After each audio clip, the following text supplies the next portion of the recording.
జై శ్రీమన్నారాయణ. అడియన్ రామానుజదాసి వరలక్ష్మి అందరికీ అనేక దాసోహాలు తెలియజేస్తుందండి. మన ఆండాళ్ళమ్మ తిరుప్పావై ప్రబంధంలో అత్యారోపంలో ఉన్న పెరుమాళ్ళు, పరంపదంలో ఉన్న శ్రీమన్నారాయణుడు ఒక్కటే అని తన ప్రబంధమైన తిరుప్పావైలో నిరూపించింది. అలాంటి విశిష్టతను తెలుసుకుందామా? మరి ఇప్పుడు మనం మాట్లాడతాం. జై శ్రీమన్నారాయణ.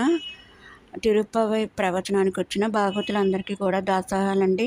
తిరుప్పావైలో ముఖ్యంగా ఏం చెప్పబడింది అంటే గనక, ఆండాళ్ళమ్మ ఈ లోకంలో జన్మించి ఈ లోకంలో మానవ స్త్రీగా పుట్టి జన్మించి పెరిగి ఈ లోకంలో ఉన్న అత్యారూపంలో ఉన్న పెరుమాళ్ళని సేవించి, అత్యారూపంలో ఉన్న స్వామి వైకుంఠంలో ఉన్న స్వామి ఒక్కటే అని నిరూపించి, తాను నోము చేసి స్వామిని వరించి అందరికీ కూడా అత్యారూపంలో ఉన్న విశేషాన్ని తెలియజేసి, పరంపదంలో ఉన్న స్వామి అత్యారూపంలో ఉన్న విగ్రహ రూపంలో ఉన్న స్వామి ఒక్కటే అని నిరూపించబడింది తిరుప్పావై ప్రవచనంలో.